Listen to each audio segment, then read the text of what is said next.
Welcome, Construction Sport Podcast. Is it do you call it an exhibition? It's more than that, isn't it? No, it's not an exhibition. It's beyond that, isn't it? It's beyond performance. We always say competition, and it's uplifted by an exhibition. That's it. And yeah, competitive exhibition uplifted. Super Trowel. Yes, Certainly. And we're in now to what year of Super Trowel? I know it as the third year. It's the third Am I year. right? that's yeah. correct. Oh, cool. I've been to one morning. Yeah, so you was far. at 23, weren't you? Yeah, I dropped into the 23. college one. Yeah, Yeah. got in there quite Just late on. Yeah. I did your message a few weeks before that. I'm coming by. So I swung by. I went right next year. I'm coming. Yeah, we had a little selfie, little photograph. I see that through my camera roll the other day, funny enough. Did So, you? Yeah. I've still got my t-shirt actually from then. Cool. A lovely fitting t-shirt that. Yeah, it still not like fits. these It ones still they chose fits. this year. They're very tight, or I've got bigger. Are they? Oh, you need to get with Will, our guy. He got some the other day, the massive loose fit ones. They're about 75 quid a fucking It's like t-shirt. the rugby But shirts. The rugby shirts you got were about 4 sizes too small. They must have been from China. yeah, it was. I think it was a knockoff last minute job. Shit, we've got no stash lads and the boys have paid. Let's give them something.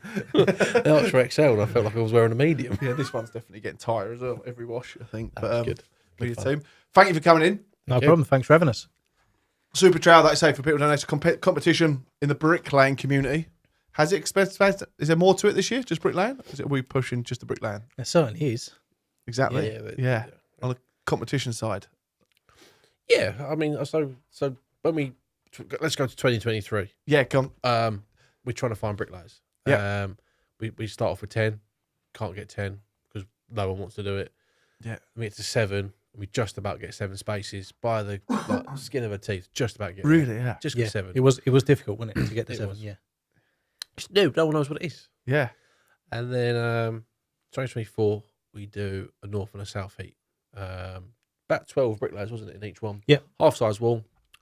Filled that up. Brilliant. We take kind of, it was an overall best between the two rather than per region. Yeah.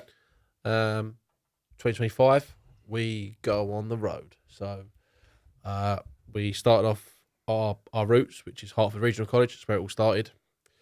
We then headed to Ireland, went to Newry, Yeah. had an Ireland heat, then went to Wales, done a Welsh heat, then to York, Yep. done a York heat. So for York, for the people up north, and we then done a subby cup. So all the big subcontractors, give them something to Yeah. shout about. We did try Scotland, but we had one applicant for Scotland. Oh, really? Yeah. So we wanted to. I was the one that was really like, we have to do England, Ireland, Wales, and Scotland. We Yeah. have to do it. Ireland was really struggling, wasn't it? Ireland was last minute. Yeah, we did. It was down to the last sort of like week, wasn't it, really? And all of a sudden, we Yeah, I see a managed message to get... come around. I think one of your messages sends, I pushed it for a few Irish Yeah. companies. Does anybody know an Irish bricklayer who's still They're all living? in London. That's the thing. They're all built in London. And yeah, so we managed to get the Ireland one to take off, and then we had to, I mean, from a business point of view, yeah, it is a business. Yeah, so from a business point of view, we had to go, look, only one person's applied in Scotland. yeah. It's not viable for us to send all our resource He's take the win. He says, I'll have it. to Scotland. I mean, The best bricklayer in Scotland. yeah, so it was unfortunate we had to pull that, and it was a really good venue, West College, Glasgow. But yeah, no. So we're gonna try again next year. Yeah, Next year, definitely. absolutely, yeah. But again, isn't it? It's just year on year, isn't it? Just keep on pushing it and pushing Yeah, it. without doubt, hopefully, like next year, we can sort of manage to get that one over the line in Scotland. It'd be, Yeah, it'd we're gonna be hit Cornwall fantastic if we next year can. as well, aren't we? Yeah, we're gonna head Yeah, down, that'd be cool. down I suppose it's different. Is it different type of bricklayers around the country you're finding? Yeah, New housing projects. I suppose, Ireland, Ireland, Wales, and Scotland all share one thing in common. Yeah. They're all wet. Gotcha. So, so they don't lay a lot of brick. It's more block. Okay. Yeah. So that's why there's not a lot of bricklayers necessarily. Or they'll lay more stone. So it's either block and Yeah. stone. Yeah. Bricks typically an English thing, I guess. Really, Is it? they will do it in various areas, or they'll come up to damp. So that's why then. See, every day's a school day. They'll come up in damp. Yeah. With engineering brick, so to speak, but then it'll just be block. Yeah. Just because they get battered with a lot more weather than we do. Yeah. Um, Well, that makes sense now. I think even when we go skiing and things like that in these countries, that's why they always use blocks everywhere because of the weather. that's why you can't go skiing in England, but you can in Scotland. Yeah, yeah, exactly that. Oh, fair play. How was Ireland then? Once you got up, you managed to do it in Ireland still though. It's You a managed to great, great regional heat, wasn't it? It Yeah. was really, really good. to be Mate, honest. the hospitality in Ireland was Good what crack. you'd expect. Good crack. What you'd expect. Yeah. Yeah. Newry College, it was, do you know what, like I said, hospitality. Was that there Northern was- Ireland or Ireland? Yeah. Northern So Ireland, me and Joe, we drove into Dublin, and then we drove because it was Newry's. Newry's right on the border of Northern Ireland and You know a story's coming out, don't you? Republic of Ireland. No, not quite. No, I've got a story.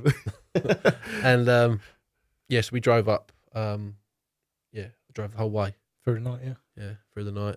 Ferry. yeah. It was good. It was good. I enjoyed it. It was good fun. Towing the trailer. It was a a good journey. mission. Was it? Yeah. Yeah. We was we were somewhere in Mexico. We must have been like just kicking out like 80, 85 just the whole way. Just we're gonna get there. We're gonna get there. Yeah. And it was good. I think 4 tanks of diesel later. Have you doing a bit where you stop us every now and then? Go, actually look back 2 years ago where we were to where it is now.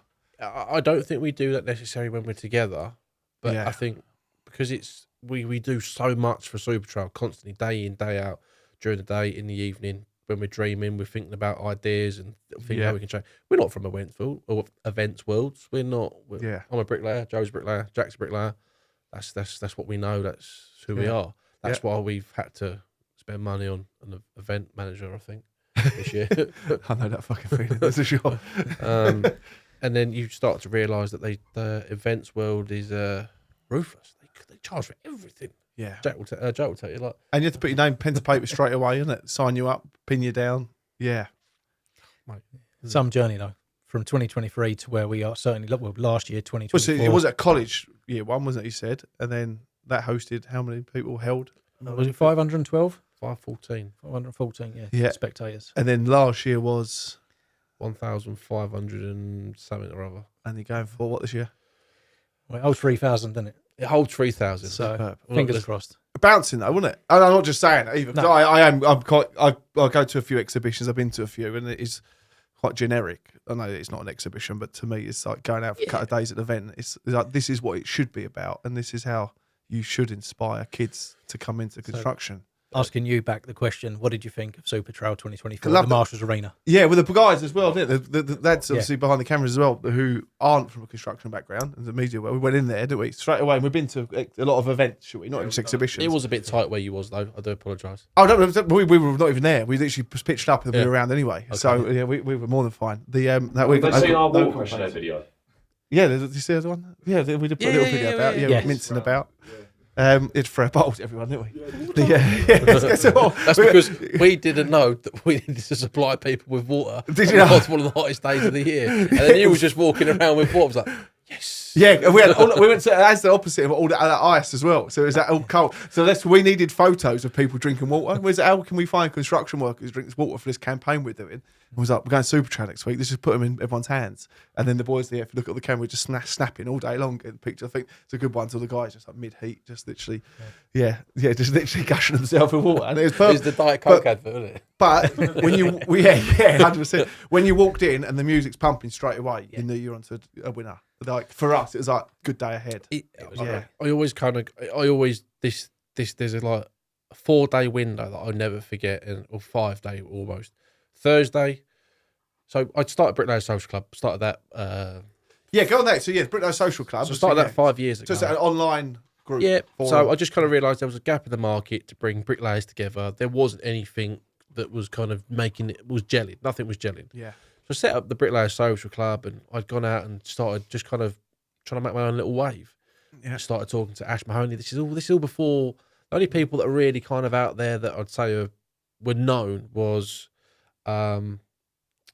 it would have been Charlie, Rob Songer, and Stu Compton. Yeah. They were the only three. There was a few that were up and coming, and I was just getting chatting to people. I was just trying to kind of understand what the feeling was in the industry. So I was making an effort every now and then. I was going to go and talk to people, set up my own little backdrop, got a camera, and let's just go and just interview people and start to understand firsthand what it's like being a bricklayer now and what we can do to make a change. And I remember pitching up in a car park to talk to Charlie, set my camera up. I thought it was Pete. It was outside of Tesco's car park. Yeah. Everyone's like walking past, and me and Charlie having a conversation about a competition. And that was back in 2021, maybe. We was talking about Did that. he start practicing straight away? Is that what it is? No, He's got the advantage. I said, no, it'll happen. It will happen. I'll make it happen. I'm just like, I'm thinking it's going to happen. It's going to happen. And then 2022, I'm like, right, I'm going to make it happen. I talked to a guy that I know who works in events, big bike event. Yeah. He does a bike event. Shout out to Dan. But he runs a bike event from London to Edinburgh, back to London. Yeah. Motorbikes. Nah, push bike. Oh, really? Jesus. Oh, mate, they're nutters. Yeah, fuck it. I've done a bit of that this year. That's fucking Yeah. So I pitched it to him and a good friend of ours over at A&E Construction. And it was like, yeah, no, we like this. It's a good idea. We can make this. A&E, that's Tony. Tony. Yeah, I met Tony. Couldn't get it off the ground. Couldn't make it happen. Okay, right. So anyway, just shelved it again. Yeah.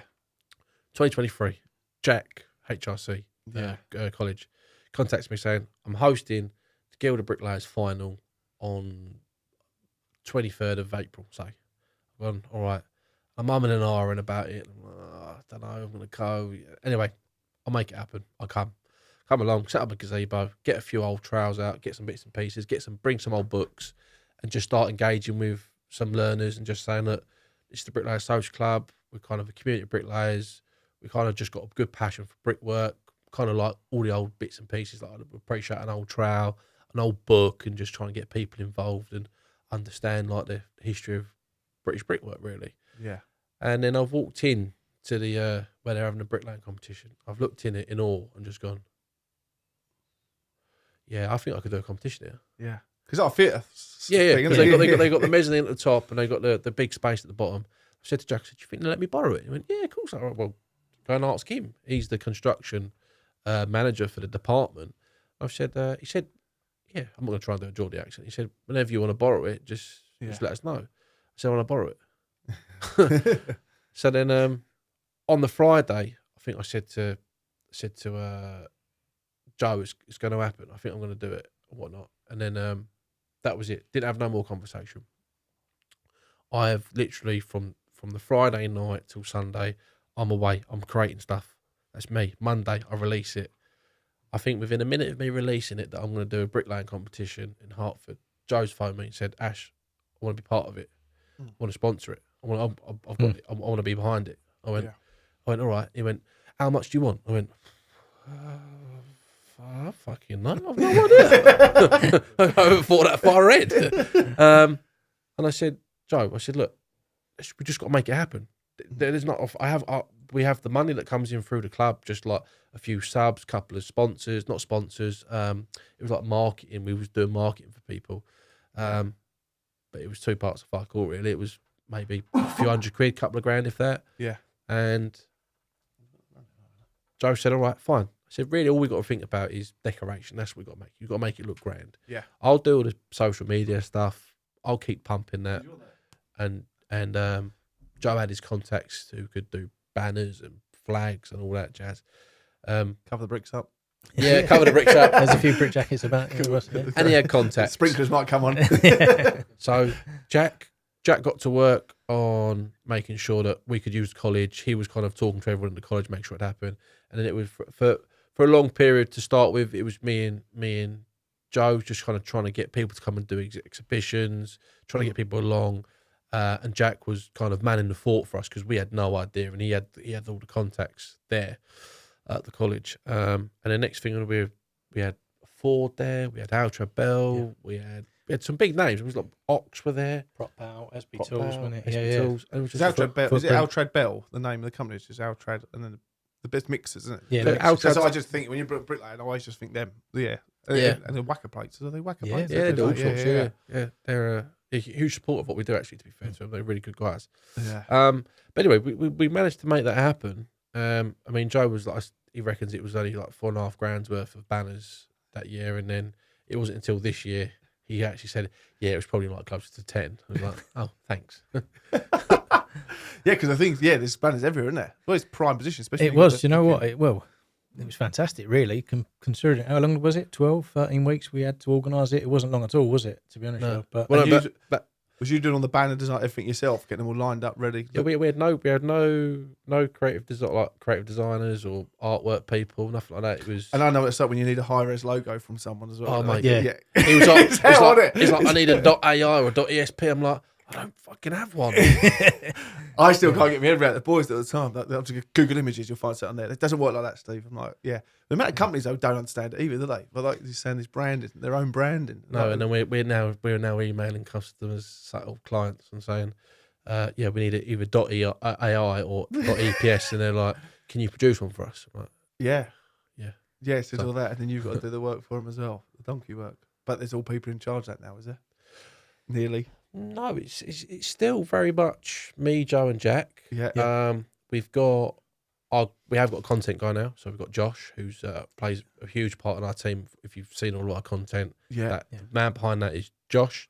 Is he local? Like, yeah. Loughton, so he's Cool. not too far. Yeah. Bricklayer, or is he just digital media guy? Absolutely not. No, He's on groundwork. he is typical middle class. He's gone to university. He's got a decent job, working for a decent company, and we're just a bit of a side hustle for him. Yeah, decent. We're easy to. Top lad, very, very good at what he does. Yeah. Obviously. Yeah. He's doing us proud. Absolutely. Yeah, at the moment. Yeah. Might get his number, get rid of these lot then. Brilliant. Yeah. No, he is very good, and so much so that he's considering a career working in construction Yeah. videography. Yeah. That's what he wants to do, which is awesome. And I suppose the other key player's got to be, and it has to be hands down Pete. Yeah. Pete is our head judge. Is it? Yeah. One of the nicest men you ever meet, and so passionate about industry. Really? He is, Yeah. yeah. He is honestly just an absolute star. I always think this, I'm going to tangent now, but like everyone, it is easy to look at the industry and go, fucking shit, fucking weather shit, the struggle, this, you bust your bollocks off, blah, blah, blah. But the people, like, obviously, all of us in the room, I that's why we're here, but the people who love it, fucking love it, don't they? You know, it's just, it's this, why do we all hate it? Why is it so bad, but we all love it so much, isn't it? Yeah, it's just, I don't know. What is it that keeps us- absolutely. Do you know, I don't lay bricks every day anymore, but when I do get a chance, Yeah. I love it.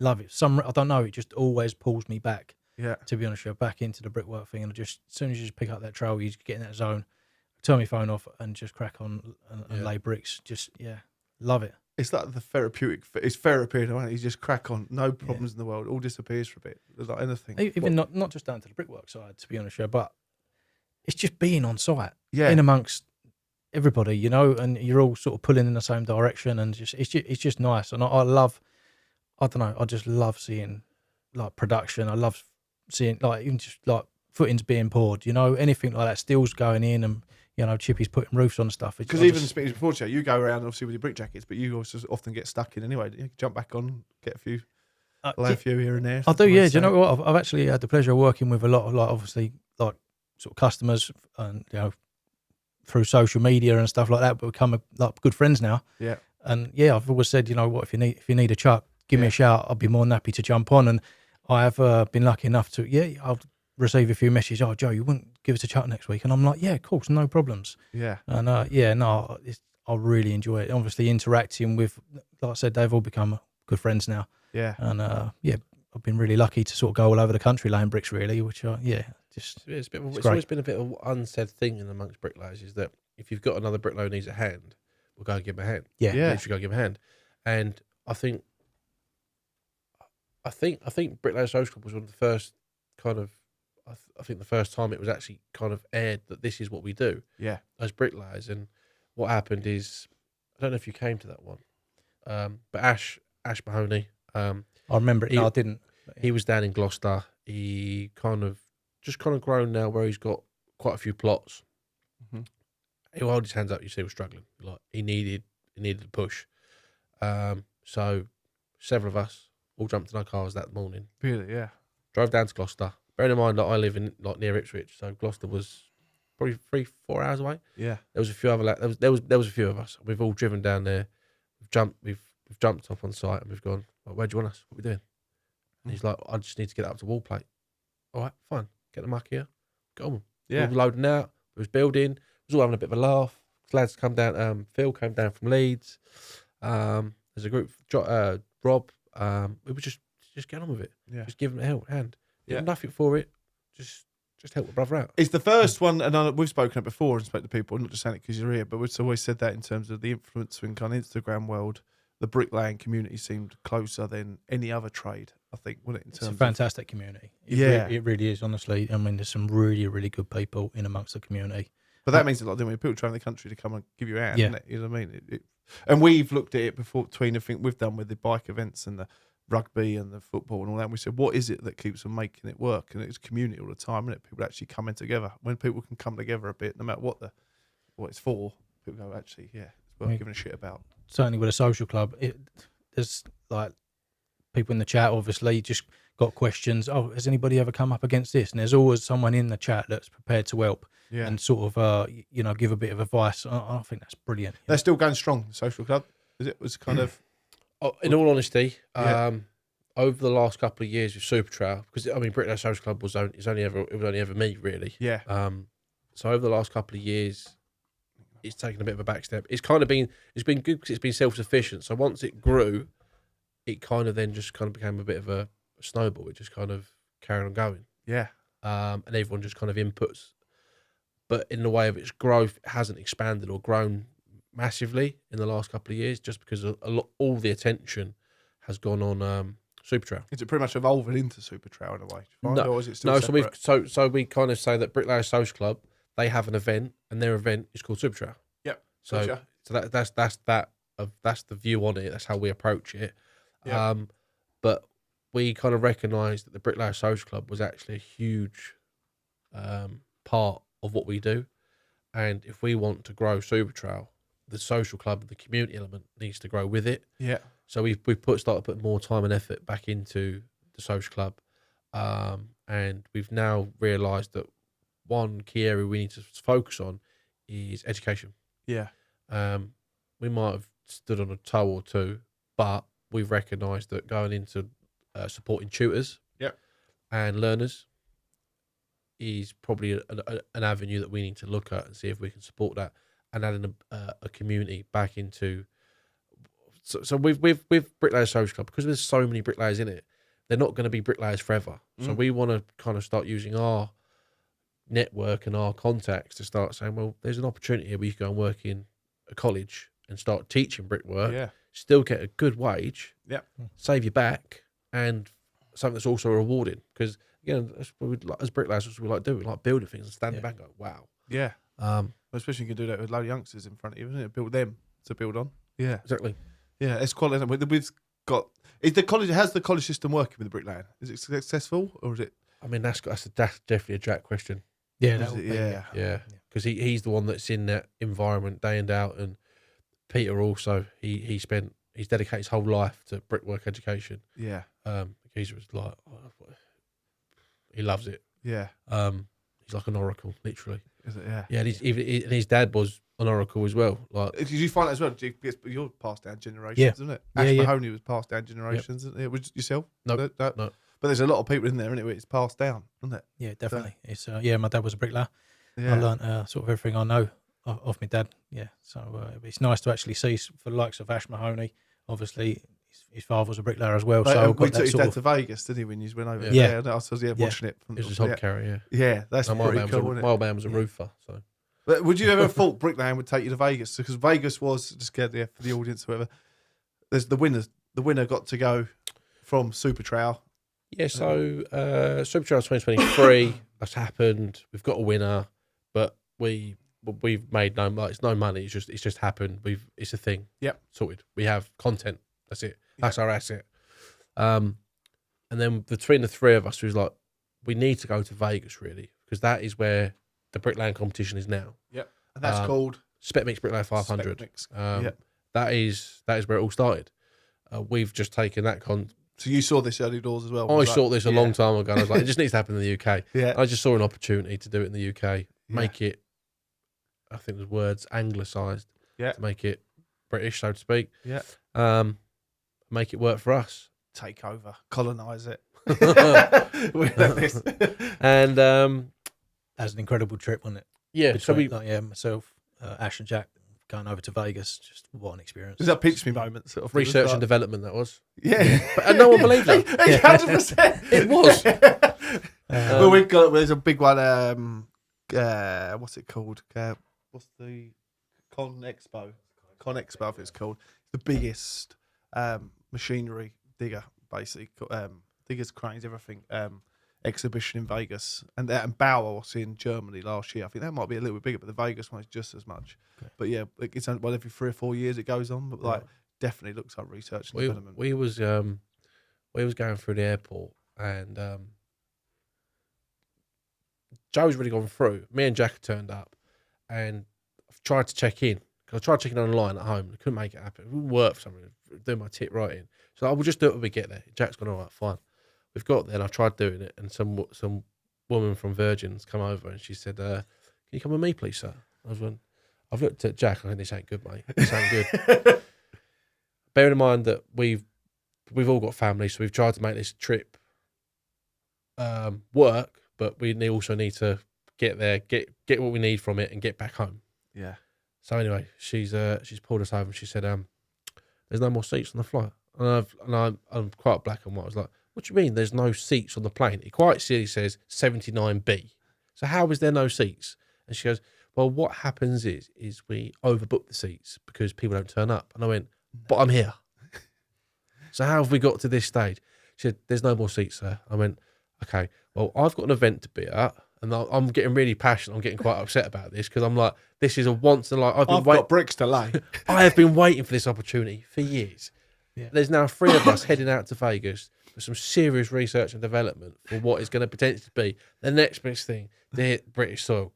Anyway, she was like, I can send you upper class to LA, and then you'll have to stay overnight, and then we'll get you on a transfer to Las Vegas. No. I need to be on that plane now with him. We're going to Vegas today. I'm standing there like, what's going on? What's going on, lads? And she said she walked off again. She come back and she was like, "I've managed to find you seats." Strange enough, all 3 of us sitting next to each other again. I don't know what happened there. Anyway, so we got So you nearly weren't going. Nearly wasn't going to Los Angeles Nearly. on your own. And is it the same next year? Are you going back? We hope so. More research and development. Yeah. Taking the winner. Yeah, well, we kind of set up the Ryder's Cup. We threw the gauntlet down when we went there the first time. Cool. So that was that was an experience, wasn't it? Sort of literally, we was at 2024, literally at Spec Next 5. Oh, yes, 2024. 24, yeah. We was there, 5 minutes?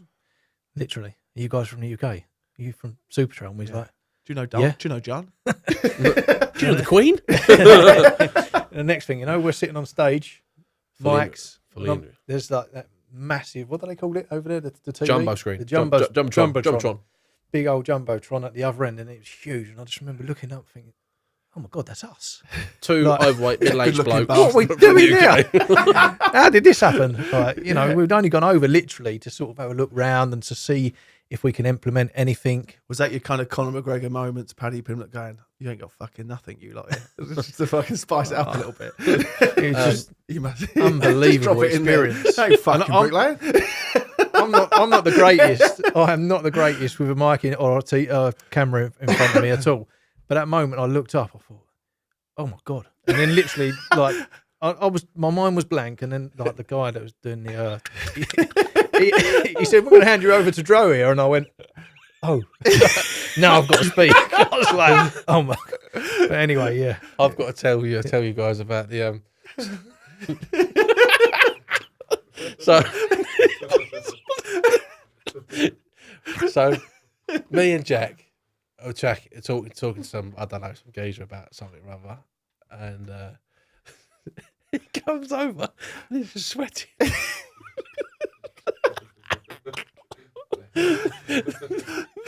And he's like, "I'm not good, boys." I'm not good. So I feel really sick. Anyway, Hey. Yeah. Go on.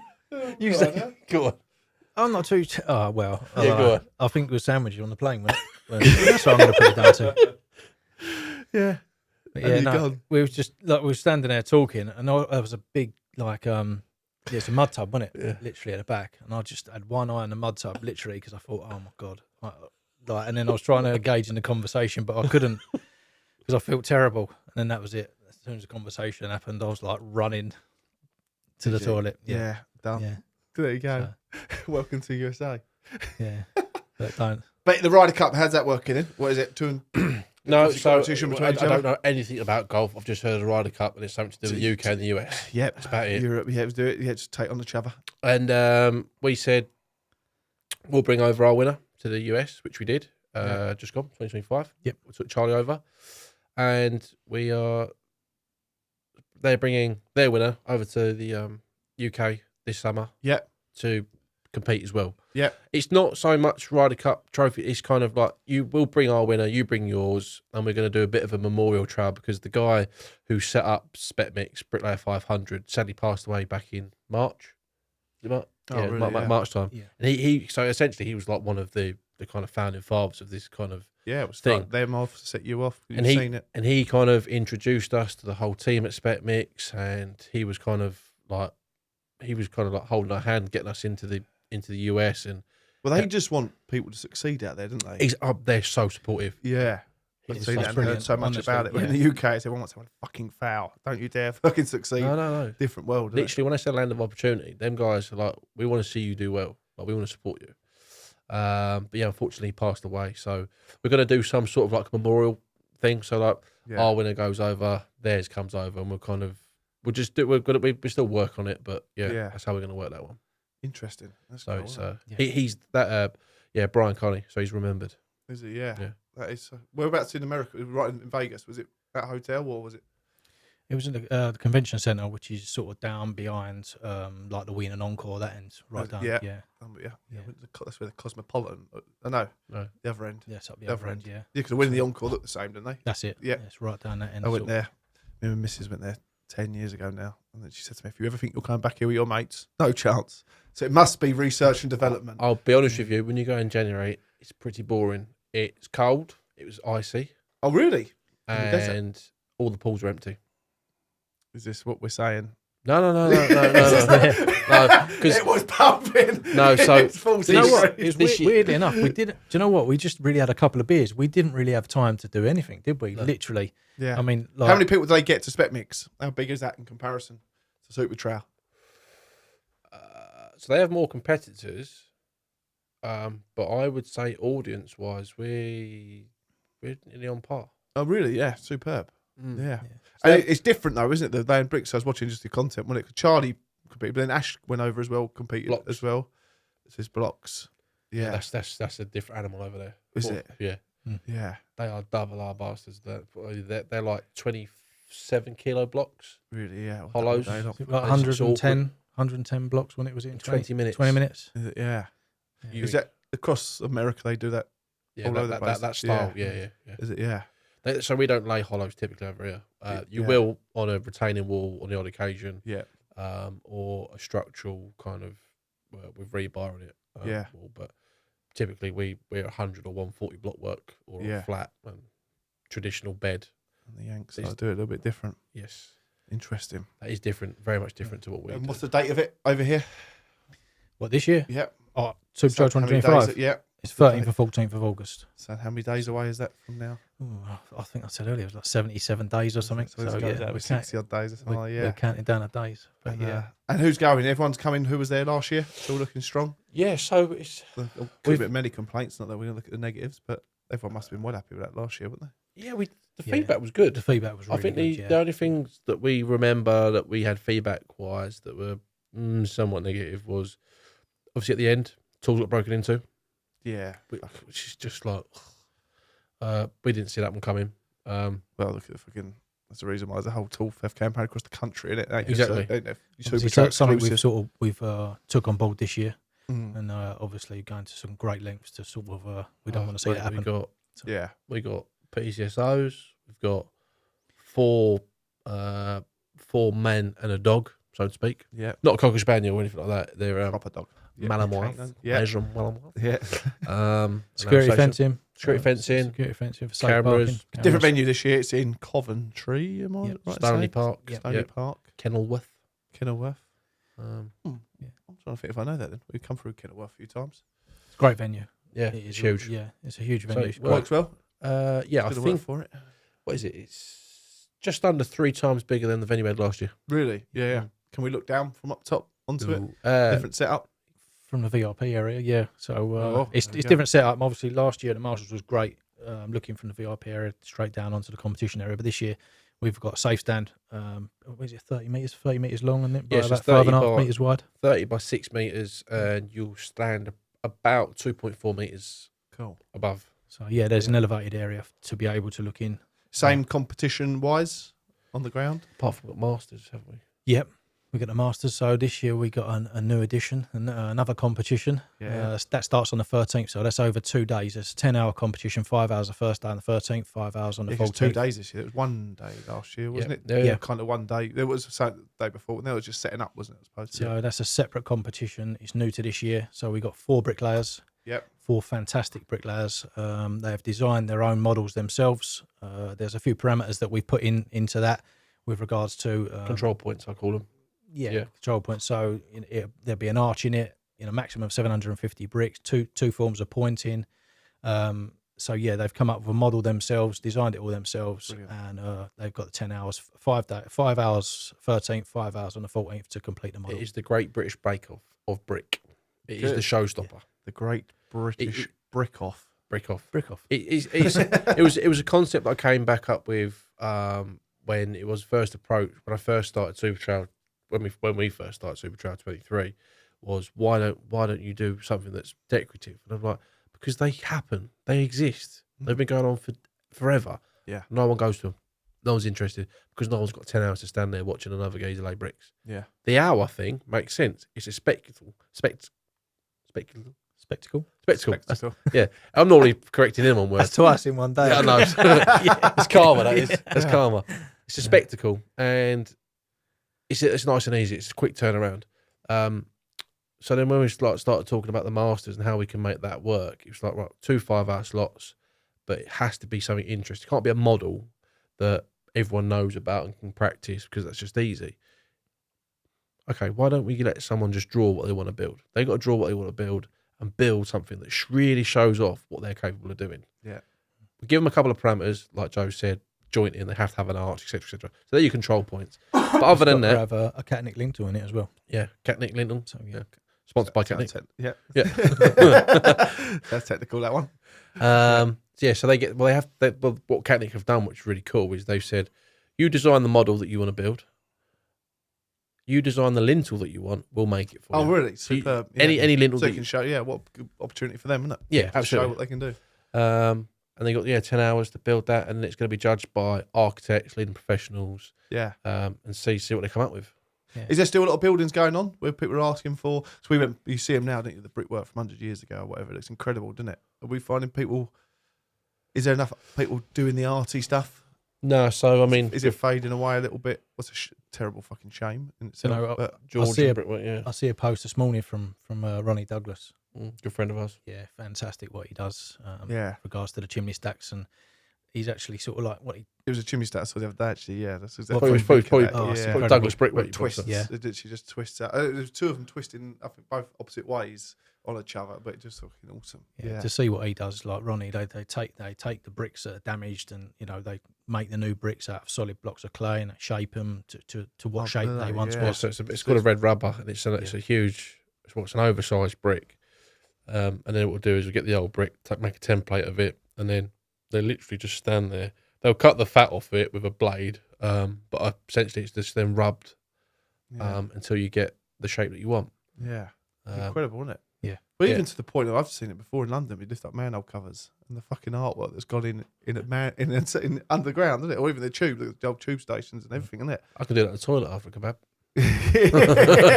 There's a fucking decorative piece down there. But yeah, just look at you think the level of detail of something was not going to be seen by hardly anyone. Few and far between. There is not many bricklayers that I know of. I mean, there's probably 10 that I know of. Yeah. I mean, I could probably call who I'd say I'm confident that could do a high level of brickwork. Yeah.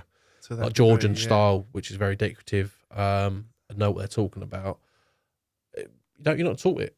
No, it's amazing, isn't it? No. I'm just fortunate that I've landed on a couple of jobs where it just shows it's a whole different niche to the bricklaying world, isn't it? Really, there's another which art there, which is a very nice bit of brickwork niche. Yeah. Or not. Is it? Yeah. Is that where the words come from? Yeah. Niche. You get elliptic niche and a I've got semi-elliptic setting niche. actually now with the sponges there, the brickwork behind us now. I've done a little bit there. And it needs joining. I know, it's a little bit out of line and all. Oh, superb. So it's coming up. We're going to be there. The official water. It's hydration partners. We're going to bring a load along. Yeah, we've got a free. We're messaging the boys. They're actually putting the logos together at the moment for the next batch will come along. So Nice. on that, I might actually say to you, can we just get them delivered straight to you guys? We get the pallet delivered straight there. There'll be shitloads. And then Yeah, just get delivered on the Monday. Be Yeah, fine. we're there from the Monday, so yeah, by all perfect. means. Because after the last two have been delivered to my container, and we had to unload them off this fucking thing, and the container it turned up absolute stack of this water. I was like, oh no, absolute nightmare. But yeah, so we're going to redo the logos a little bit, and we'll brand it up, and well, maybe we'll put a little Super Trowel message on there. I mean, it's wet. Brilliant. It's wet. There you go. It fits right in. So so you guys, apart from all the Super Trowel stuff, you've obviously got your day jobs as well. Yeah. Still. Yeah, certainly. Till the Super Trowel really kicks off in a couple of years when the arenas are full across Europe, across the world. Yeah, so So what do you do, Ash? What you in? You're in London. Still? I'm in central London. Currently working on a project for Mace. Yep. I work for Swift Brickwork Contractors. Yep. So fairly big brickwork contractor. They're around the corner here in Malden. Yeah, down the road, literally. Yeah. So on the way out from Haybridge. Langford Road. Yes. Yeah. I know exactly what you mean. Yeah, I was keeping my head down as I was driving in. That's right. It was 7:30 when I was driving through. Yeah. Yeah, I've been with Swift literally, next week 5 years. Been with them 5 years. You do what was I'm gonna say this guy I know, mate of mine, surname Rentals. Mark Rental. He's got software. There's an app that you guys use at Swift Brickwork. Is there some kind of app? I'm sure he said Swift, they're one of his customers. He might have been lying. We'll call him out on that. He's looking at you like, what the fuck? He's looking at Yeah, oh, what- it's what's not. he It's do? not called Sense, is it? No, they sponsored the bike ride. What was it? Vice. Vice. Oh, Oh, Matt. yeah. Yeah. Who's that? Yeah, so bizarrely, same again, connections and all that. Yeah, Matt's good mate is a very good old rugby mate of mine. Yeah. And then we met at Super Trowel. Yeah, because he comes of course. He comes Yeah, to he was Super- opposite- comes- he was- yeah, he was sorry, opposite you He comes to last Super year, Trowel. yeah. Yeah, that's because I Yeah. see him last year, got talking to him. And so that, and then I've He faced was like opposite you. Almost. yeah, pretty much. Yeah, to the right. And then I sent a picture of him over to a mate of mine. That's a fucking small world. And then another lad come on the bike ride with us a few weeks ago, and it turned out he's mates with Matt. And then the three of us were together on a marathon trek that we done the other day. I thought, fucking He yeah, likes to shoot, mate, as well, doesn't he? Yeah. yeah. Saying that Adam, who my mate as well, Brownie, who runs Brownstock. Remember Brownstock, the music festival this way a few years back, 7, 8 years ago, Yes, 10 years ago. yes. Over here. Yeah, they In all went to Stock? school together. No, it was here. Actually, Brown was the family, and Woodstock was the thing when it back in the USA or something years ago. They call every festival something stock now, or did. Long story. But yeah, small world. So that's what. Yeah, so he does Swift. Yep. Don't So project manager for them. I've done everything with them. I've built universities, cut and carve, schools, houses. Just yeah. Yeah. So I typically manage like teams of like up to like 30 or 40 blokes. Yeah. And yeah, just kind of what it says on the tin. Really, just manage the jobs. What's the materials. age range of the 30, 40 blokes you get? So kind of the industry, is it needing Oh. the youngsters? Is there people coming through around this way? I say my biggest. Let's rewind that a little bit. So, if we're going to start going down that route, I said the biggest thing that I've got at the moment, and it's getting the youngsters to get the drive to want to work. Yeah. So I remember turning up to work with my stepdad, and even as a 15-year-old boy, kind of turn up on site like, you got to work. You want the money, you got to work. Yeah. That doesn't seem to happen anymore. Yeah. It's there's not really much drive because they don't need to. Yeah. There isn't. Well, it's like, what do I have to do? You click around here or what? Well, you almost something in my head. Yeah, we just save up because you want to go for a big night out or go away with your mates. But I don't know. The ethos isn't going to have big nights out, is it? Yeah. So No. we went to the nightclubs in Chelmsford. We used to, and then me and my missus went out in Chelmsford a few months ago, and we went past the place we normally go, and it was pretty much dead. They were in dormant there because it was that quiet. Mm. And then we went around the corner of the gym on a Saturday night, and the gym was booming. The people packed out, like we're supposed to be promoting sport in here, but I was like, the fucking boring bastards, what are they doing in there? It's a different generation, and working in central London, the demographic is completely different to what it would be if you was working out in Essex building houses. Mm. So it's much more multicultural. Yep. So I've got Lithuanians, Ukrainians, Romanian, Irish, English, bricklayers, hod carriers working for me. Yep. In the past, when I've worked out in Essex building houses, it'd all be local English bricklayers.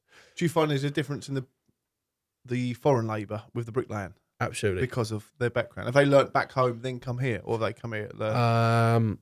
No, typically I've found that the guys that are over have come over here. They've picked it up over here. They haven't necessarily done it over in Russia, Moldova, Lithuania, whatever. Yeah. They might have done a bit of tiling or something. Yeah. They've picked it up. They've climbed the ranks. They've gone hod carrier. They've become an improver. They've climbed up how it traditionally was. Yeah. And I can't fault them. They're just as good as any other man. Yeah. If you can pick up a trowel and you can lay a brick, then you got my respect. Like, Yeah. I don't care where you're from. Yeah. And that kind of goes back to a lot of other bricklayers as well. Is that if you're a bricklayer, you're a bricklayer. Yeah. And that's it. Yeah. And you've got each other's back. Yeah. And that's what we found when we went to America. Are they wanting all the hours, the Eastern European lads? We get it. I say it's in the groundworks well, because I've got lads who I need. I'm like George, a good friend of mine. As I was saying that, he learnt to be a still fixer over here. He's a lawyer back in fucking Romania. He's a lawyer. He gave me his CV when he finished a job, a Thames Water job he was on.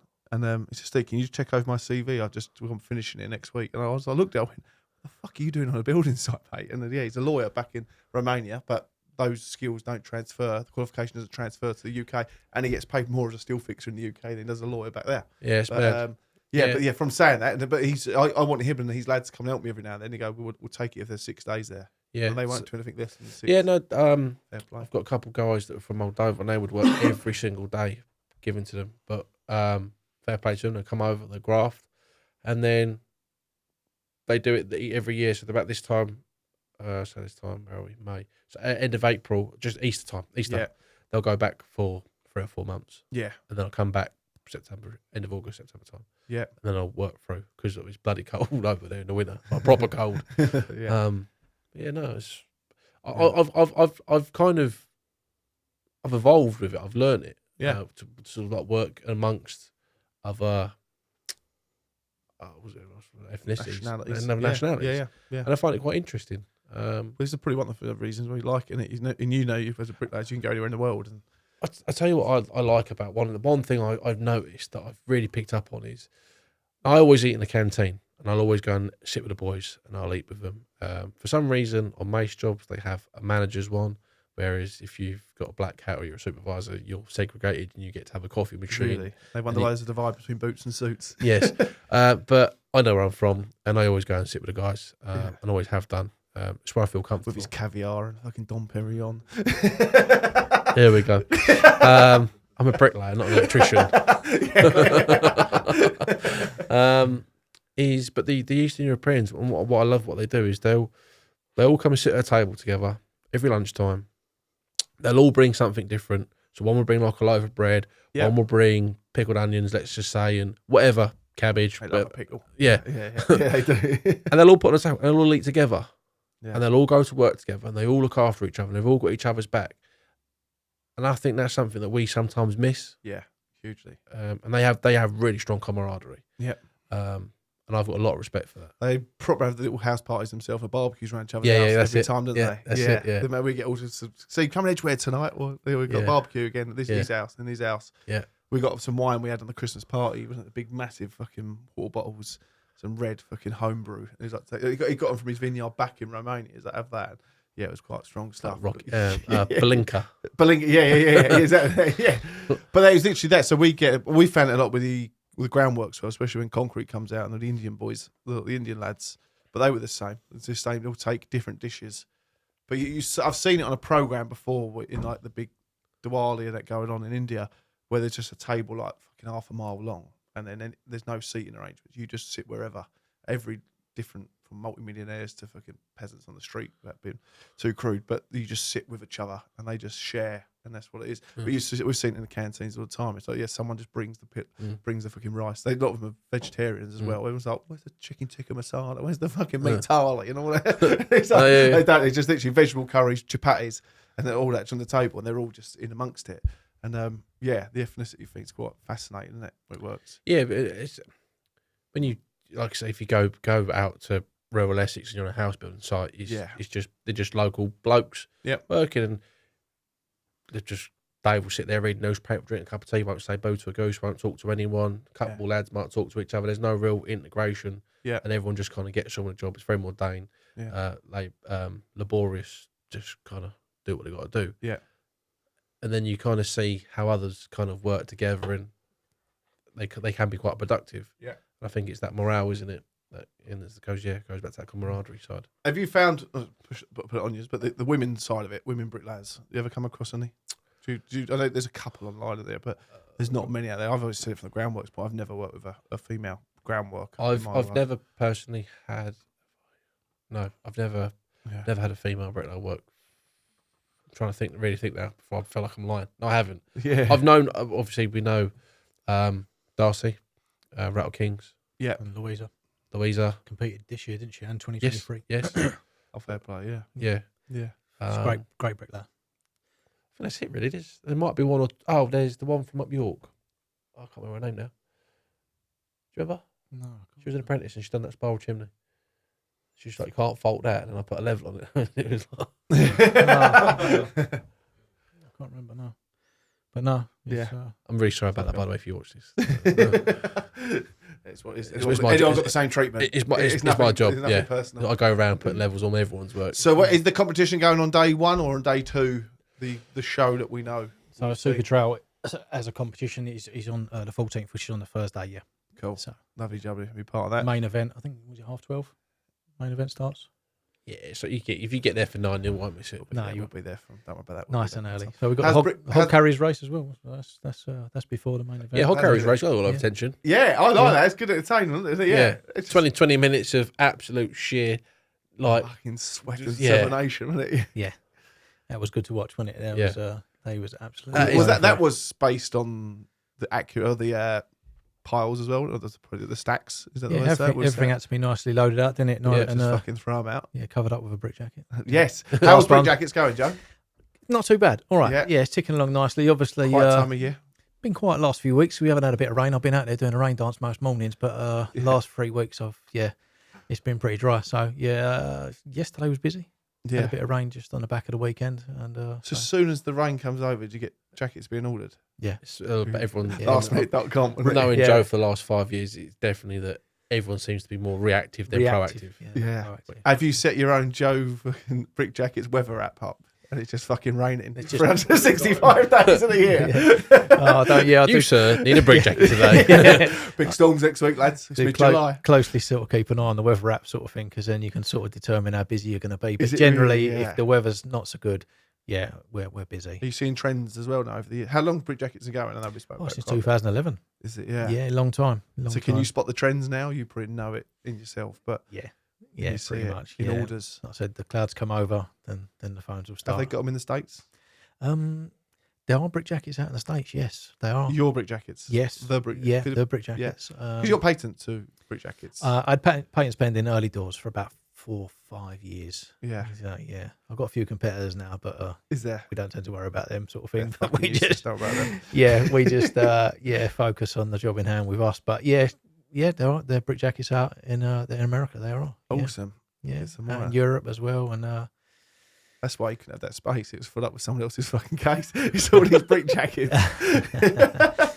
But yeah, generally business is all right. It's not too bad. We slowed down throughout the summer months naturally, but we still sell every day. Yeah. There's not a day goes by that we don't really sell. But it slows down in the summer months. But winter, we're usually it's not just. I was about to say that the plasterboard and stuff on the plant. Yeah, we do the plasterboard covers, full pack size for bricks and blocks. So that's kept us really busy. To be honest, that's sort of I don't really push the issue with it too much on the socials with regards to the full pack size covers. They sort of got popular on their own, if you like. Are they? Yeah. Yeah. So it's been that's sort of. I didn't realise. I say in the civils where there's not many buildings around. One of the jobs I've been doing infrastructure stuff, but then. On this fit out stuff, there's just stacks of fucking plasterboard everywhere, isn't there? Every level, just people load them in, load them out, but they're normally left out in the rain. Yeah, so we do the full pack size covers for plasterboard, and obviously it does the ply as well. So it's been a great addition. Yeah, to the It's cracking, isn't it? I know we started the story before, as it was your kind of. Was it your idea at the start? Yeah. It was, wasn't it? Yeah. First man to bring them to market. Yeah, First man to bring it to market. 2011. No one can take that away from you. No, Yeah. it's been a crazy journey, to be honest, yeah, and it really has. Like, I mean, when you look back on the success of Super Trowel over the last couple of years, it's been incredible from 2023 to where we are now with it. Obviously, in amongst like regional heats and It's no more trips to Vegas. I think for the journey that Joe's been on with Brickjackets and how special that journey's been. Yeah. To then add, see, Brickjackets being the first sponsor of Super Trowel and now continuing a different journey with the Brickjackets and now as Super Trowel as well. It just makes it even more special. Yeah, isn't it? I've loved this since day one. I was with Rob and we met, just kind of showing how, the journey of what Brickjackets is for such a, like, this respect, but it's such a simple form, isn't it? But it's like, why not? Fucking hell. It makes so much sense. Obviously, just designed to sort of aid the bricklayer and just, perhaps as a bricklayer that was just like me that perhaps needed their money that particular day and turned up for work, blocks were soaking wet and had to go home sort of There's thing. difference between someone earning a day's wage and Totally. Yeah. And that particular day, I really needed my day's money sort of thing. And because I don't think people realise it, do they? Because I probably didn't reluctantly as well, not being a bricklayer, but we had some work done at home and some bricklayers around, and we had it done. Typically, put the work in from December to February, and then it was just like, thought I'd get a deal. I'll keep you busy over the winter. Do you know Super Trowel? I could get you in there. I could cover these for you. But how big a part it will, let's say, from what you have to go through to. So as soon as it starts raining, bricklayers, you have to fucking stop. That is finish. That is you. Hasta luego. Go home. Yeah. It's such an hard industry in the winter. It really is. Yeah. Like, you're trying to, turn out an absolutely lovely job, and obviously with the elements against you, sort of thing. Whether it be frost or whether it be raining, and it's just frost. It's too cold. One of our pillars we had outside that got hit with the frost. Yeah. They thought he'd get away with it, and he didn't, and he had to come back and had to redo it in the end. He just took it down in the end. He was like, I might be able to get around it, and then he went, I'll tell you what, fuck it for what it is, I'll just rip it down and do it again. But we had a guy actually saying that Martin Kent does brick makeover. Yes. We always talk to him. Yeah. Is he coming to Super Trowel? He is, isn't he? I think so, he is. Yeah. And I might have quite well. I met him at Muco Construction a few years ago, and now he plays rugby, obviously, with us, doesn't he? And he's been incredible with the mental health space as well. I follow him on socials. Funny enough, he put up a post about a week ago on that. But he's tinting. He's tinting. It's amazing. A lot of people. Is it? Because it seems like no one knows that's a thing, do they? So I remember my so much credit to Swift, because there was so much in the brickwork world I did not know until I started working for them. And I remember turning up to my first project, which was on it was near Charing Cross. What's that road that Charing Cross is on? The Strand. It was on the Strand. Oh, yeah. And it was part of the it's just terrible. I should really know what this is now. Right, we'll scrap that. It was it was a famous hotel, part of it. Yeah. And we got all these lintels made up by some brick manufacturer. They got the slips, and I was like, prefabricated lintels, eh, Joe? Anyway, and the architects. Anyway, I'll come back to that one. Yeah. There's prefabricated lintels, and the architects come out and said, I don't like the bricks. Yeah. We don't like the bricks. You chose the bricks. So we've got like all these packs of bricks that have been put inside the building. It's all been glassed up a lot. We've got to put these lintels on. He's like, I don't like them though. So the contract manager at the time, Dean, said, you need to contact this brick tint company. They'll come out and they'll match that brick to make it look like that brick, so the architect's happy. It's like, you are. This geezer's turned up with like 30 different paint pots, a blowtorch, and he was like, is that it? He was like, yeah. And then he gives me, I was like, I'll leave you to it, mate. I come back a couple hours later, and it's like, these bricks completely changed. Yeah. How the fuck have you done that? Yeah. And it's like, is that permanent? It went, it will never come off. Yeah. It's good to see the before and after photographs of. That's it, and it amazes people, because I think there's so many people who realise, think this my house is what it is. Wrong brick, fuck it. Mate, it is what it is. Blew my mind. I was like, wow, I didn't know you could do that. Yeah, he goes all over the country with it, doesn't he? Yeah, Martin does. I actually caught up with him Rayleigh not too long ago. He's like, let's come back. He's like, I'm around your way. I'm going Rayleigh. And Yeah, then he said, I'm going Ryder, then I'm going down to the Crouch to the river to do some cold water swimming tonight, and I'll be back on it tonight. He loves it. But yeah, he's fucking interesting guy. He's got to come in actually. Does keep saying that. Talking about brick. He's the most scouser, non-scouser there is as well. Right. Done a private job. Very careful, I word this one. Done a private job, and the Out of hours. somewhere very famous. Anyway, we was building the brickwork, and the architect would come out every day. Every day he would turn up and he would look at the brickwork, and so he'd look at a square meterage and he'd say, it's too red, too dark, I don't like it, you need to mix it more. So we'd take the bricks out and then we'd change them, and then next thing you know is when you start doing that, the mortar starts to change colour. So the mortar the mortar that you laid 3 or 4 days ago, you've now put a new section of wall in. Yeah. The colour just never seems to match properly. Yeah. So then he was moaning about that, and then it was just going on and was constantly changing bricks out. And then we'd turn up in the morning and there'd be stickers on the bricks. He says, I don't like that brick, and I don't like that brick. Yeah. So then we was like, let's just take the stickers off, leave it, and see if he comes back and puts the stickers back on the same bricks. He didn't. So we kind of learnt from that one. And then again, colour situation. We've now kind of started building golden walls, and it's like, I don't like that brick. It's like, do you know what? I fucking had enough of this. But we was quite strictly told, you cannot tint the bricks. Yeah. By any means, you cannot tint the bricks. So bollocks to this. This geezer's doing me nothing. With the amount of bricks I've replaced. He said, I spoke to some lad, and I said, bring your tint stuff in. He says, just change a couple of those bricks. Just jazz that one up and jazz that one up. He's gone, yeah, right, fine. He says, but if anyone comes, he'll be like, cuckoo, cuckoo, put it away. And he changed them, and it turned out to be an absolutely amazing job, and won awards, and no one ever knew apart from. But yeah, no, that was a private job somewhere in Marisha, I think it was. Yeah. Well away from where it was. Yeah. Oh, fair play. Good, it's good though. I like to see it. I like to see that transformation, especially the content that he's putting out. Yeah. Bricklayers ultimate snag tool, I reckon that one. One of. But talking about prefabricate arches, I was on another project, and we'd cut loads of hand cut flat cambered arches, which is, it's not a particularly hard arch to do, but cutting all the voussoirs and the math behind it is somewhat complicated. It's time consuming.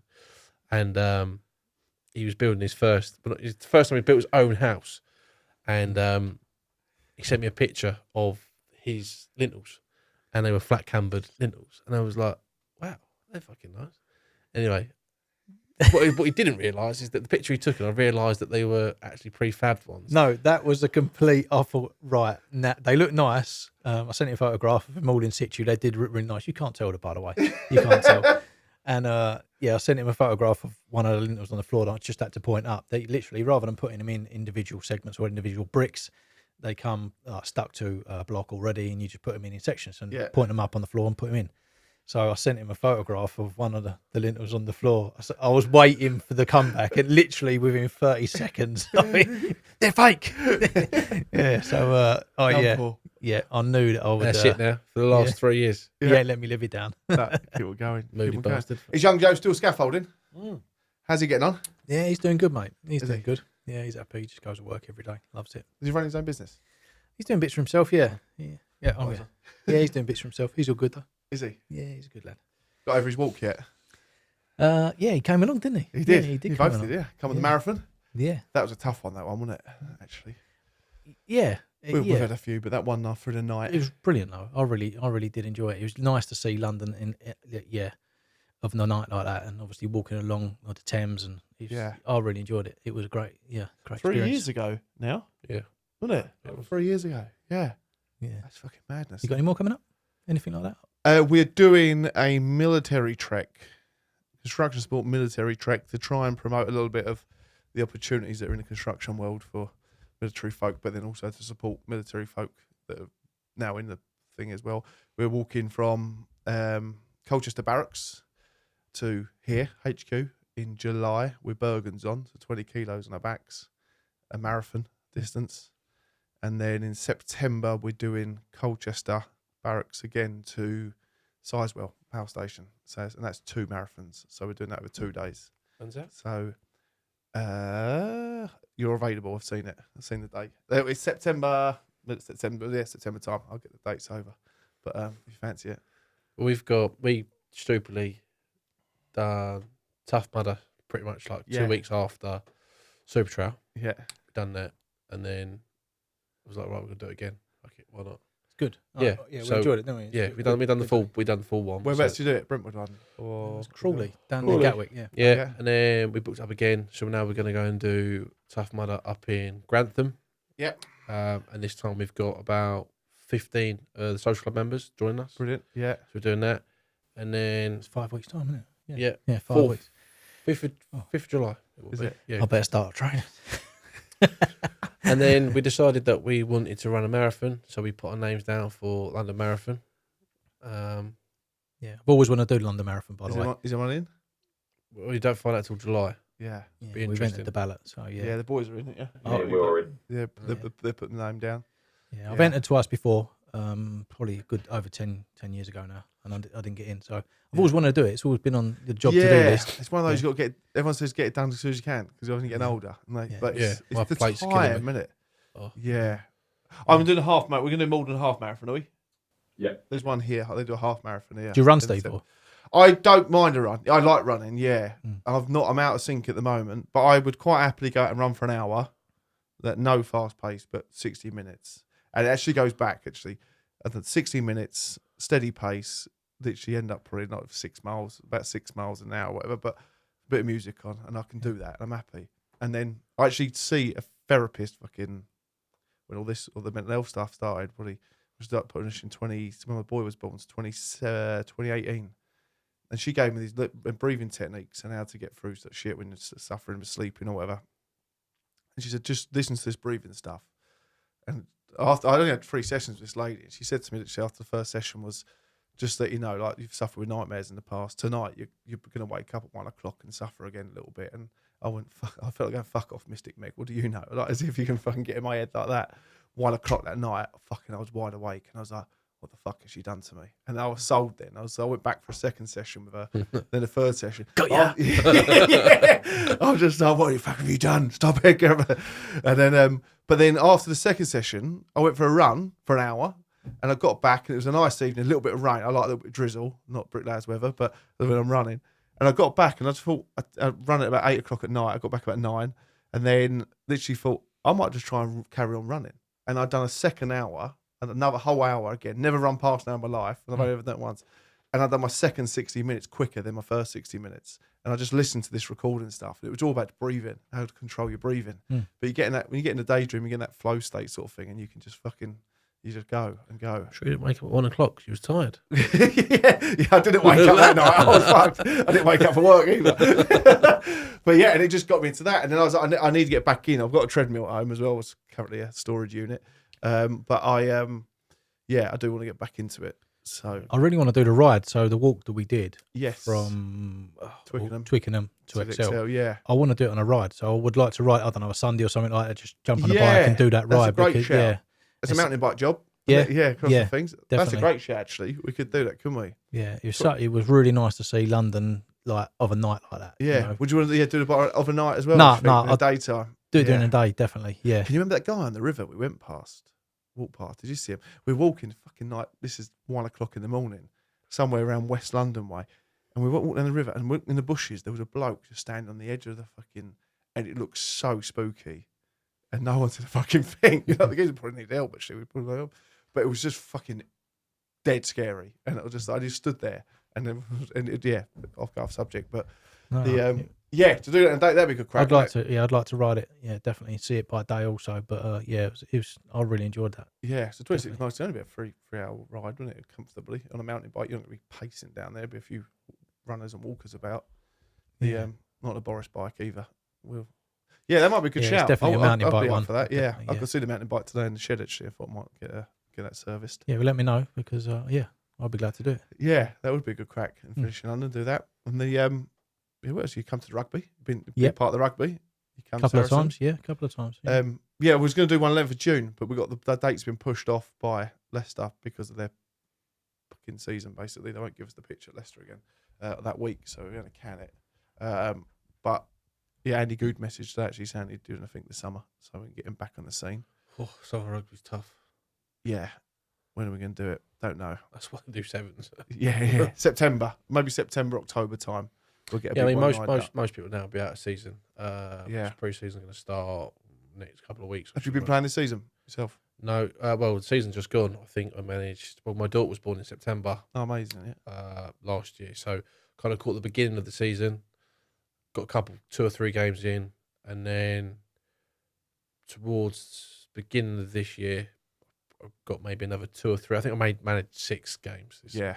But it's just been tough with Super Trowel. Who are you playing for at the moment? Missley? Missley. Yeah. Yeah. Spot on. Yeah. It's a decent setup there, isn't it? Yeah, it's a good team. Really I good think team. half the teams in the rugby. We got promoted. It's pretty good. I Superb. was playing. That's why. Yeah. But yeah, no. I've been with them 2 years, coming 3 years now. It's the 3rd season. Is it? Yeah. Yeah. Is Mark Dove still down there? Dovey, Uh, second row, 8 foot tall, massive fella. No. Yeah. I haven't spoken to him for a while actually, but yeah, Matt Course and all that. Of course, yeah. Sus. Yeah. Yeah, it's Um, good lads, isn't it? And who's the ref? Oh Yeah, yeah. right. I know you're on about because he tendering. Fucking He was a yeah. ref for us, wasn't he? Yeah. When we was over at Saracens. yeah. Yeah, that was a good day, that wasn't it? That Very was a real day. good crack. Yeah. That was a fucking Great experience. If anyone that just for the fact that you love rugby and just to go and play in the Saracens pitch was Yeah. It's just pretty cool. And that's what we kind of found with the Richmond thing was cool. It was good, but it was like playing this club that were really competitive. I was like, no, I think our thing's going to be just hire different Premiership stadiums and just get loads of construction lads involved for a good fucking day. yeah, I think that's going to be, and give them the experience rather than giving an industry but we don't know. They come and just take the credit of having a good day out when we can have that good time. yeah. really. No, it was. Yeah, I mean, obviously everyone has their own sport that they enjoy and that they like playing. Yeah. For me, I like playing rugby. Yeah. I'm not sounding very good at it because I can't kick a football. On that one, on the mental health side thing, how you find it with obviously your work and that? You see more and more. Is it coming to light a little bit more in the day job? Is it being ignored? Not putting any pressure on you, but is things more pressure's being put on your programs and fucking everything? What's a program? I haven't seen a program in months. No, I like some approachable. So from my perspective, the guys, I had 2 guys that were alcoholics, which I didn't know they were, and one of them had a breakdown, came up to me, pulled me into a room, and basically said, "Look, I'm struggling. I'm fucked." So we gave him the help. All of us lads chipped in, sent him off to rehab. Oh, fair play. Yeah. He's been sober a year and a half, 2 years, maybe 2 years. Is it? Yeah. Yeah, so he's fair play to him. He's done well. Another one of my hod carriers is a trend here. Again, he's battled with alcohol for some time. But again, sent him off to rehab. He's been back for I don't know. When was it? It was literally just after Super Trowel. So I remember coming back and my supervisor messaged me because I took the week off or 2 weeks off for Super Trowel. And he said, "Oh, he's not come back." And I was like, "Fuck, we've lost him."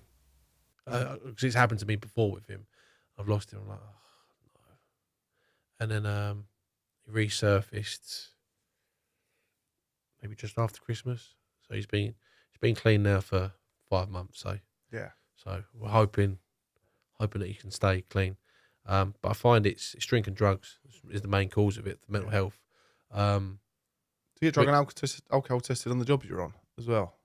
I've been on my project for coming up to 2 years. Yeah. Not once have I seen it or ever been tested. Yeah. Um, Yeah. Yeah, it's one of those, is it? Pros and cons. I just said, so is it? I don't know. I don't. Would it benefit? I don't think it's the way. I've always been a firm believer that when you finish work, what you do in your own time's up to you. Yeah. If you want to go and scull 10 cans of beer, and that's what you want to do in an evening, but you're tidy when you turn up to work at 7:30, and you're fresh, so to speak, Liz, and you're not pissed. Again, I'm not condoning this, but you want to go and sniff coke or shoot heroin or whatever. What you do in your spare time is entirely up to you. That is your time. Yeah. I'm not saying I agree with it. Mhm. I don't condone it, but you do what you want to do. As long as you turn up at 7:30 and you give me 8 hours, Yeah. and you're tidy, Yeah. fine. If you need help, I'll help you. But what you do in your time, that's down to you. So again, for the drugs and alcohol testing, I think everyone has their own limit and everyone knows what they're capable of. Yeah. But I know I can have, and I'm not saying I would do that, but I know I can have 5 cans of beer and I can still stand straight, I can still walk in a straight line. I know I'm tired, I could probably still lay brick. Am I going to do it? No, of course I'm not going to do that. Yeah. But I know myself. But Joe, for example, might be able to do 20 beers. Or Alex might be able to do 1. And he's absolutely bollocks. Sounds about right. Yeah. It's only because you had the glass of water earlier, so I'm just going to do it.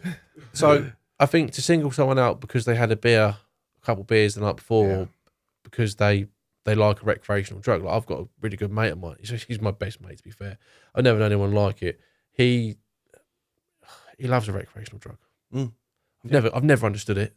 But he was diagnosed with ADHD. Yeah. And it was his escape. And we've had many conversations, and I've tried to say, look, you don't need to take all these for your escape, so to speak. But he'll take it or leave it. He's not interested. Yeah. He'll go and have like a mad binge for like 2 or 3 days. Yeah. And then won't touch nothing for 4 or 5 weeks. But he's not bothered. Like, I don't care. Yeah, I just like doing it. It's a good bit of fun. I'm like, you are mental. What is wrong with you? I don't mind that in Canada. There's scaffolding out there, but it's huge. Just for smoking, it's illegal. It's legal out there. Cannabis, smoking puff, Yeah. all that, and they're all out. And they so that's the thing to do. And they go out for a cigarette, like a spliff, when they're in the pub. Just go out for that and do it all day long. I had the problem with the drug and alcohol test. I don't think it's the way. I think they don't think they ever would, because the industry would probably shut down. But Network Rail push it fucking religiously, and you can see to a certain degree why. But we've had a lot of people who've lost their tickets, and you lose your tickets for 5 years straight off. If you get caught, you're done. But they will push people to work nights and weekends and Christmases and dangle the carrot, give you triple time, 500 quid bonus on top. Would you do all the money? Yeah, well, people are earning loads of money. They're earning big money. They create a lifestyle where they need that funding, and then they end up losing their fucking wife and kids because they're never around, because they're out just killing loads of money. And then they end up. So a guy I met years ago, he said to me, he said, "Steve, when you have kids, give up the fucking railway." And I was like, "Why?" He said, "My kids are now, that was like 21 and 18. And he said, I've never spent Christmas Day with them." I was like, "Why not?" He said, "Because the first 10 years, I was here at Christmas all the time, working to pay. And after 10 years, the missus left me because I was never around at Christmas, or never around. So she left me. So the kids have always just been at their mum's house for Christmas." And he was like, "I've got 2 children, adults now, who I've never seen at Christmas time." So like, they breed this environment where everyone works unsociable hours, does it, and then they come and drug and alcohol test. So he was going through a divorce. This guy, another guy I know, he was going through it, went through a divorce, real messy divorce, went out on a binge and just fucking let himself go for a week, come back, got caught, lost all his tickets, lost everything, and then literally he then had this lifestyle of a missus who he doesn't live with anymore, had to fund her, the house, car, everything will come with it. And he was trying to explain to me, like, that this job's fucked me like massively. I'm like the person I am because of this job. And then he double shifted then for the next 5 years, and for 3 years or 4 years he appealed and then got his ticket back, however long it was, I can't remember now. But he had to work double shifting for the next 2 or 3 years in all different industries just to fucking claw that back. And fair play, he's clean now, he's back in. But he was sought after in the railway world as well. His job role was so. And I believe that the majority of us, Joe, yourself, I mean, I don't know what you do in your spare time, but I'd say we're probably pretty straight, and I know Joe definitely doesn't, but everyone's, I mean, Silent ones. Yeah. Shooting up in the corner. Cheeky bump. I don't even really drink that much, to be honest with you. No. I like to take it or leave it. You know, I can have beers in the fridge indoors for months and months. Yeah. Don't even really. It definitely, there is definitely a healthy way of seeing the people who can literally go sober and then realising how fucking good life is for a minute and fair play. Like so. Yeah, But going back, I don't mind a pint here or there, like, you know, Yeah. boiling hot day, it's nothing better, you know, have a nice cold Yeah. beer and stuff, but it don't bother me. I can leave it, to be sure. Yeah. Yeah, like I said, I can have beers in the fridge for weeks and months. Yeah, I've not been hungover for a little while actually. I'm quite liking it. I've gone through. I think my problem was I did go for a bit of a stage of drinking a lot, Yeah. and gambling. Mm-hmm. They were the 2 things that got me. Yeah. Especially in my early 20s. You play rugby then as well? No. No. No. Yeah. Don't blame that. No, I'm not blaming that. I'll try and Yeah. blame that for you. I was gonna say, No, I'm going, well, I don't know. Gambling was a strange one because it was kind of, it wasn't the winning. It was almost like, it's weird. It's almost like the losing. they say that, don't they? Yeah, I've heard that before. So we're seeing it. I spoke to a lot of guys on HS2, and a few people there were saying the drug and alcohol testing. No one, everyone's petrified of losing their job. Don't drink, so they go back to the hotel room early, and now they're just on their phone gambling all the time. So the gambling thing's getting worse and worse because people are bored in their fucking rooms. Yeah. So they're just literally just playing it. And the lads I was with was the tractor trip we done last year, and they were saying that there needs to be a bit of leniency to allowing the guys to have 2 or 3 beers in the evening and not scaring the fuck out of them too much, knowing that they could lose their job. They need to socialise a little bit to kill that time off a little bit. But 6 of one, half dozen the other, isn't it? Yeah. But count down the days. Super Trowel is coming. We'll have to get Jack in then at some point as well, won't it? And that other guy was the other guy, Pete. Was it Paul? Yeah, Pedro, I called him. Pedro. Yeah, it'd be nice. Yeah, Jack and Yeah, Jack I mean, and I'm Pete, fascinated. What I really want to know, because we're speaking to CITB, like Danny Clark, who comes along with it, and that speaking to them guy, and it's just one of those. We went up to Scotland and really found out about how the college system up there works away from CITB, and how you have to be employed to get an apprenticeship, and their colleges were full. And then I'd been to a couple of colleges in East London, and it was just wasting my time a little bit. So I They can share a weren't great really ones. cool little crazy stat with you because Jack, I don't know if Jack told you this today.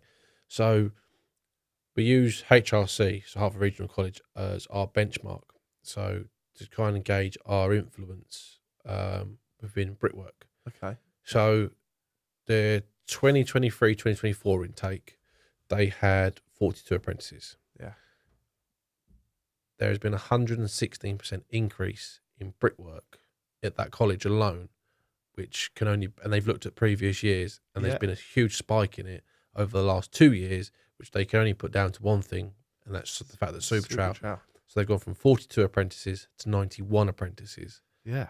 In a workshop. Amazing. There you So, go. Yeah. Well, the figures And- don't lie. There you go. So all these colleges need to set their own ones Should have up, been an don't electrician. they? Don't do that to yourself. That is cool. I've got one for you. Teddy, friend of ours, friend of the family, my dear wife's best friend's son. He wants to become a brickie, 14, 15 years old, wants to do it. I sent him all the Super Trowel stuff over. I sent him the dates. I let him know it's in school holidays. He can make it. And I sent him, Charlie Constant, Ash Mahoney's stuff as well from the Vegas, a few things, clips over to him. I said he's at Chelmsford as well. So I said to him, as soon as he comes out of school, he wants to They probably end up apprenticeship. working for Swift. Yeah. Yeah, no, Chelmsford and Colchester, I think. So I was about 14 when I started laying bricks myself. Was he? Yeah, alongside my dad. Yeah. Yeah, he's really keen to as well. Yeah, I was speaking to his mum the other day. She said, yeah, he's actually really keen for it, wants it. That's when it all started, yeah, 14 years old. I remember my dad used to lay a scaffold board out in the back garden when he was doing his patio and bits and pieces all around the house. And then he used to get me to lay bricks along the scaffold board in the back garden. Did it? Yeah. Yeah. And the rest Where is it all history. started, yeah. Happy days. What's bringing on this week? We got much on? What else we got on this week? So Are all spaces filled at Super Trowel? Are you good? You're happy how it is now? Yeah, so Yeah. all the trade stands are sold out internally. Oh, no, We're sort of just bringing together the demo zone outside. So we still got a few to sell back there, haven't we? Yeah. outside space, yeah. Just a Yeah. couple more spaces out there. Yeah. What are you looking for in those spaces? I know we spoke about the Demonstration, hire stuff. hands on. Yeah. We've come to realise, and we've really tried to push this. Is there's a reason why everyone that's in construction from a tool point of view is because you're not very good at reading books and being sitting in front of computers. You're dexterous. You're good with your hands. You're creative.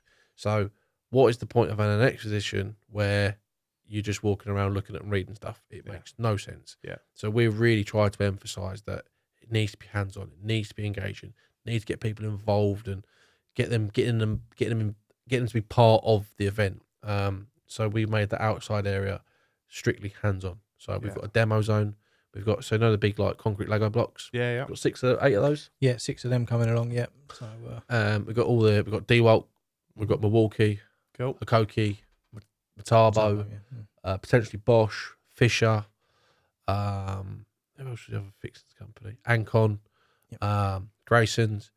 They're going to be providing products, and we're going to be having demonstrations, hands-on. People having to go doing fixings, drilling, breaking, whackers. Yeah.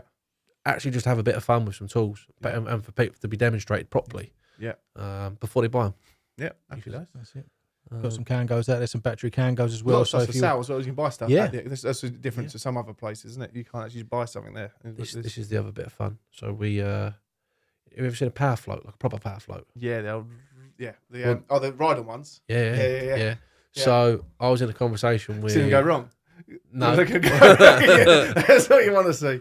No, so a cool little thing to if anyone's interested is we've got multi-quip. I bring one along, and we've set up a chicane course. Yeah. They're gonna train like little shotgun course on how to drive it. Yeah. And whoever can do it the quickest will get the two people that do it the quickest at the end. Yeah. There's going to be like 500 quid cash and a brand new cut-off saw. I'll bring a couple of Indian lads I know along. Fucking like Damon Hill on the fucking thing. So we've still got an obstacle course, not an obstacle course, a course with they sit on. We used them a lot. Edmonton, we had 1,100 fucking cubic meters poured on big fucking tank fucking bases for the shit tanks, sewage farm basically, and that was, we poured concrete for 14, 15 hours, and then they were on those floats for 6, 7, 8 hours all through the night into the morning. They come back after the 12-hour shift, and the boys are still fucking on them. Impressive, isn't it? Yeah. It's a thing. So you got one of them. That's Go on YouTube and look at them foul. They're fucking just the concrete just fucking everywhere. Or they go on too early. Also, because it is impressive. It just polishes it all basically as well. Yeah. Well, in America, they love the concrete. Yeah. That's gonna be cool then. You look at scaffolding. You're doing scaffolding. Concrete, because it's a good plastering, captive audience, isn't it? Stone. So wet trade. All wet trades is where we want to try and aim for. Gotcha. Yeah. Which is what we're growing into next year. So 2026, we don't know where we're going to be. We don't know if we're going to be the same venue, if we're going to move. There's just so much evolution with what we're doing and the growth. We can't control it. Yeah. It changes daily. We've got a meeting tomorrow morning with some people in Australia. Wicked. For Super Trowel Australia potentially. Yeah. We've had a fair bit of interest out there, haven't we? That's a really warm conversation, and that's not a pun about Australia, but that's looking like a goer. Well, one of the competitors is actually coming over from Australia to compete this year, so a guy coming from Australia to compete. Bruce is coming over, is he? Yeah, Bruce, mate, he's coming over. He's going to go and land some bricks. All those corks in his fucking face. He's trying to lay the. We've then got. Hasten to add, I can't do two of them because I've got to do my SMSTS refresher tomorrow and Friday, so I'm a bit shagged on that one. But got a meeting with some architects and some interesting people for the judging panel. Cool. For the Masters, so it's on Friday. I don't know what else.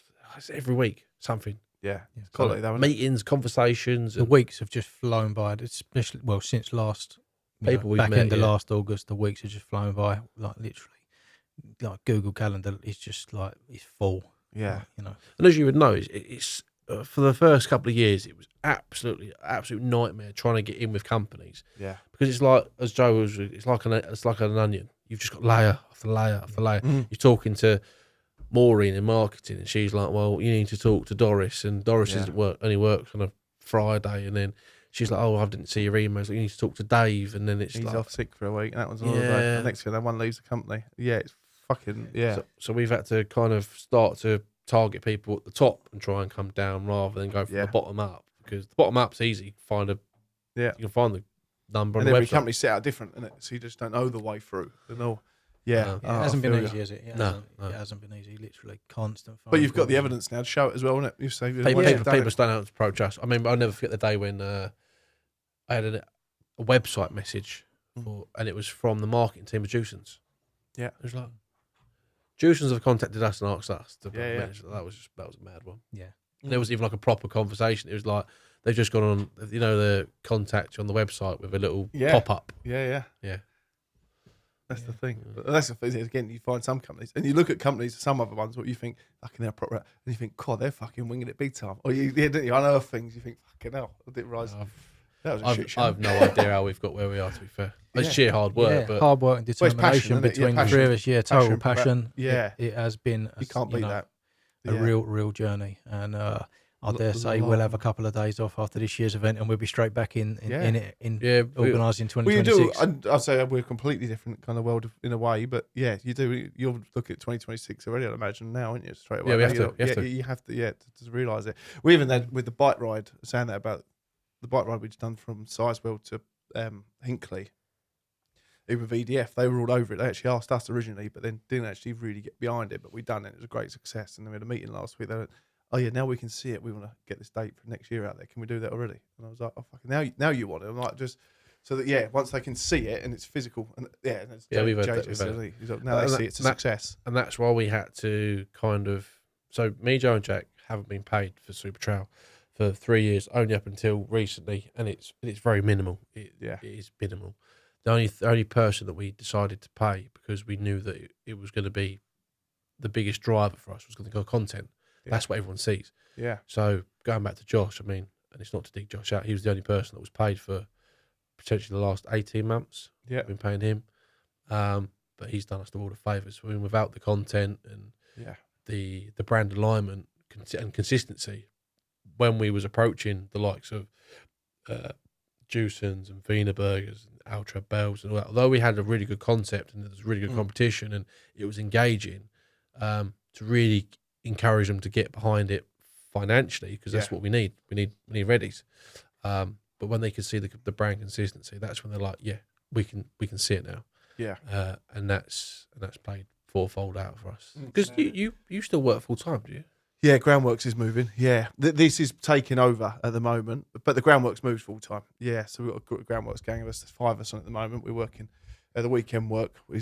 Every week we do a lot of maintenance work down London Gateway, DP World down there, block paving, repair works, structurals, that kind of stuff. We've got a gang of lads doing that, so I don't have to get on the tools anymore. So that kind of, and this is kind of carrying over. I've just started getting paid from construction support as of January this year. So it's been 6-7 years of fucking trying to. Yeah. And then thinking that because it's a charity, the tax man would be all right. You say, no, don't worry about that tax this year. Don't worry about it. It'll be fine. Don't worry about doing anything. You can have some. We'll give you a bit of leeway. But then it's only as of January this year. I've realised, fuck, I've actually got I need to now for the time and effort and it straight away you're reaping the rewards because you realise, fuck, this month we've got to push hard again and get that. So that's why we set up the membership basis with the construction companies that we started doing to try and cover. The idea of our 100 Club is to try and cover the wages through that. And then we have the membership basis covers the overheads, and then we can have the money that's raised, and we can put that back into the system, sort of thing. Just trying to keep it separate. And even in the long run, I don't want to work for the charity, and I don't want to. I want to almost. It's just there, and I'm part of something else. I don't know what that is. Yeah. It's becoming something media related. I don't know what it is, but I think natural time will tell. I really want the charity to be just a set side part of what we do. And that is hugely beneficial for the sector, really. So we never say you all go. There's different avenues and the way it's going. But that was at Warwickshire University last week. I had a phone call with Leeds University yesterday, all about research and studies that's going in, and it all goes back to this employment law thing. And I've kind of said it on LinkedIn the last couple of days. We had a massive post went out on Friday last week, and that's just fucking blown up. It's the biggest one this year, the biggest one we've had since the Lost City campaign, actually, post-wise, just about who's responsible for mental health in construction, and actually turns out who's responsible for it in society, in the workplace in general. And that is what we're realising now. Fucking no one is. That's why the law categorically says on there, mental health isn't part of any law. Well, it's bonkers. So no matter what a company does to anybody, in terms of stress alone or suicide or what, there's no one can be held accountable, full stop. And I've got the proof from this guy I mentioned to you, this guy Dom Cooper, come to us with this writing, was like, it's there. And he started commenting stuff at me going, like, fucking chapter 1, X, the reference, all these numbers. Hold on. And I literally got a post to say, so this is killing my head at the moment because I'm like trying to read, I'm not fucking academic at all. And I'm thinking, and I'm having a comment, these conversations. No, they've been really... Like, and I've had some arguments on fucking LinkedIn over the years or disagreements, but I like that. I like a little fucking punch, and I would never take offence to anyone with fucking throwing words at me. Let's shake hands at the end of it. It's like going rugby, and it's fucking let's have it off. Yeah. If you're right, and if you can prove you're right and I'm wrong, then fair play. Let's go with it.